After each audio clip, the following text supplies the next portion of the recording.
بسم اللہ الرحمن الرحیم۔ میں خادم علی افسر درباری عالیہ موڑا شریف۔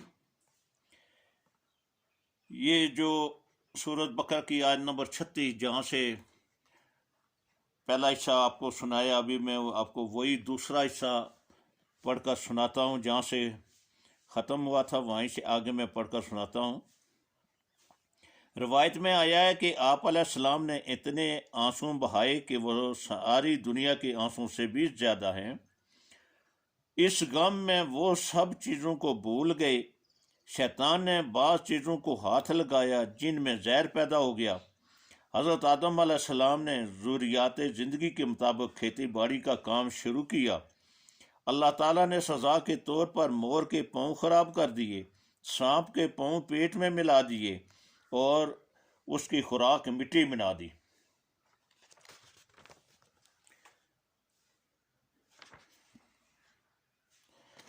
شیطان کی شکل بھی بگاڑ دی۔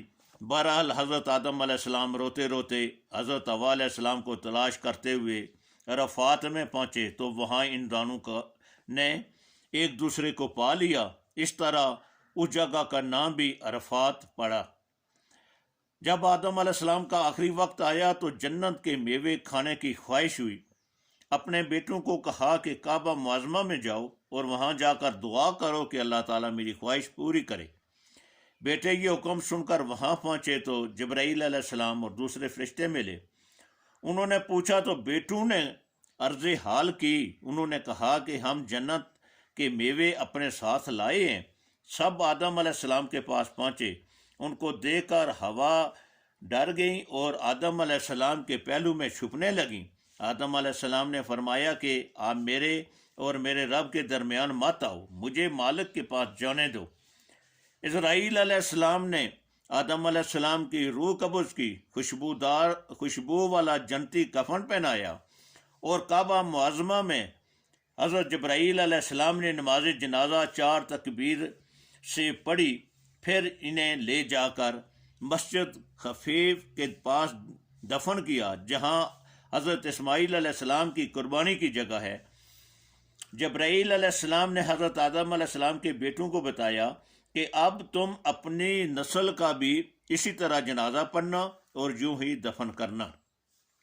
تاریخ کے اس حصے میں انسانی تعلیم کے لیے بہت سی باتیں ہیں۔ پہلی بات یہ ہے کہ شیطان انسان کا ایک ایسا مکار اور سخت دشمن ہے کہ کسی صورت وہ اپنی عداوت کو نہیں بھولتا، حتیٰ کہ جنت میں بھی جا پہنچا اور وہاں سے حضرت آدم علیہ السلام کو نکلوا کر چھوڑا۔ زمین پر تو اس کا ہر جگہ گزر ہے، انسان کے خون کے ساتھ رگوں میں دوڑتا ہے، اس لیے اس سے بچنے کی بہت ہی زبردست کوشش کی ضرورت ہے۔ وہ اپنی طاقت،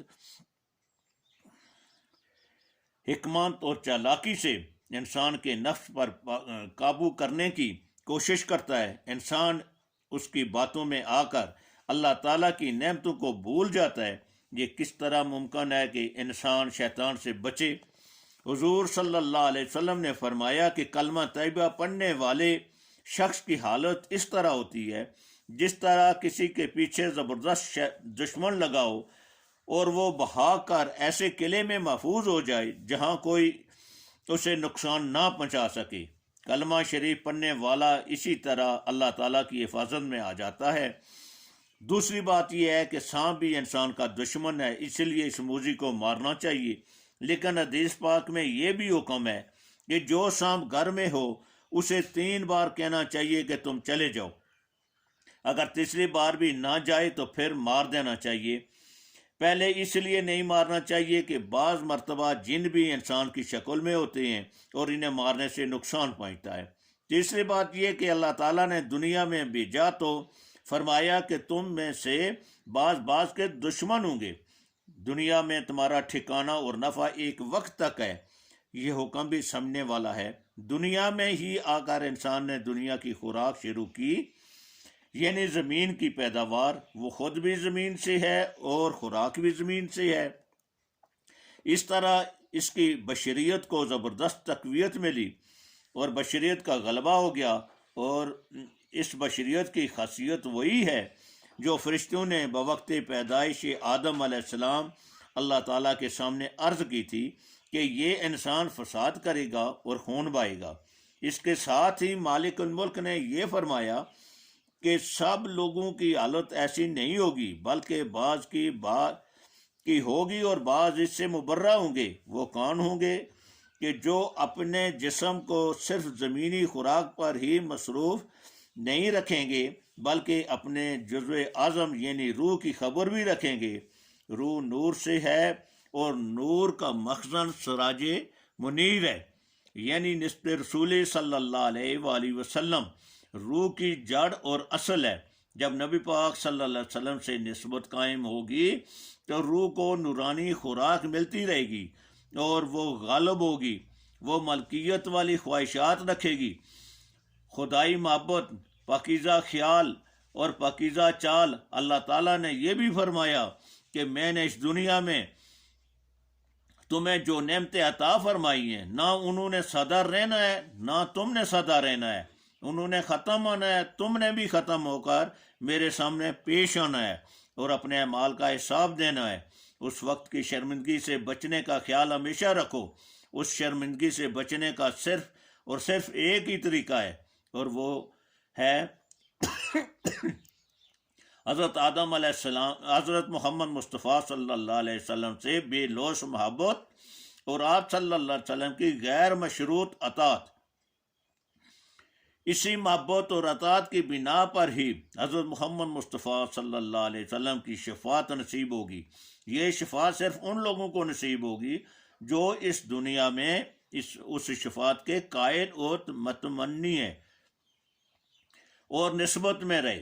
نسبت میں رہنے کے لیے یاد الہی کی ضرورت ہے تاکہ سینہ صاف اور نسبت قائم رہے۔ نسبت کے ذریعے روح پاک ہو اور وہ اللہ تعالیٰ کی بندگی میں مسرور اور محفوظ رہے۔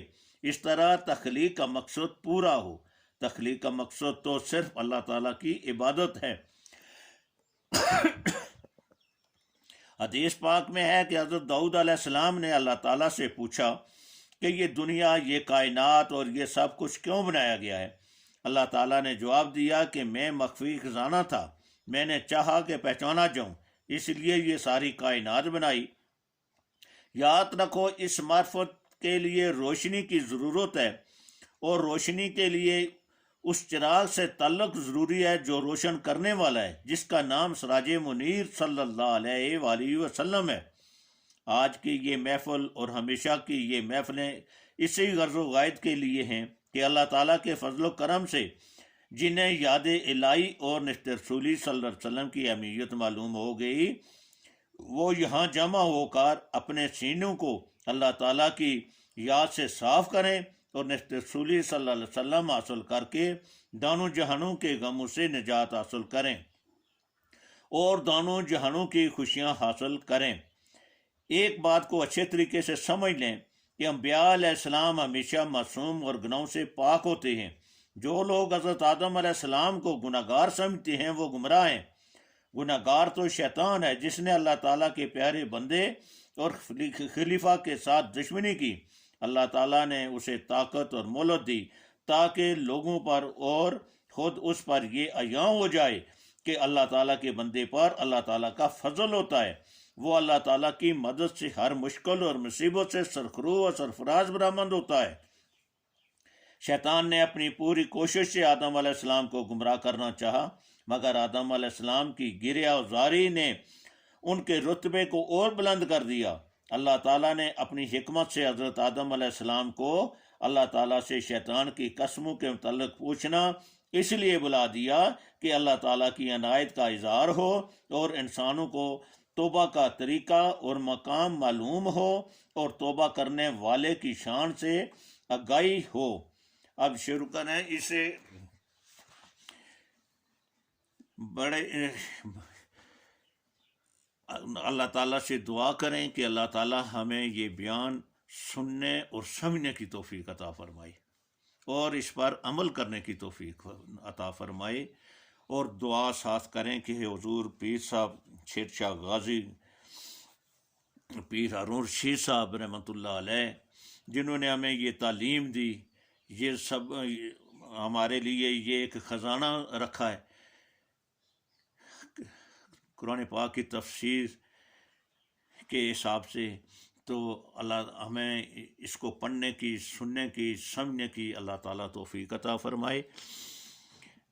9، 10، 11 جون غوث المعظم رابر اعظم طریقت نسبت رسولی اعلیٰ حضرت الحاج پیر نذیر احمد رحمۃ اللہ علیہ سرکار مولوی اور غوث زمان قطب دوران شیر شاہ غازی پیر ہارون رشید صاحب رحمۃ اللہ علیہ کا عرس مبارک ہو رہا ہے۔ آپ خود بھی شامل ہوں اور لوگوں کو بھی دعوت دیں کہ سب لوگ شامل ہو کر اپنی دنیا اور آخرت کے لیے دعا کریں کہ اللہ تعالیٰ ہمیں دنیا اور آخرت میں سرخرو اور سرفراز کرے، نسبت رسولی حاصل کرنے کی توفیق عطا فرمائے۔ وما علینا الا البلاغ المبین۔ آمین ثم آمین۔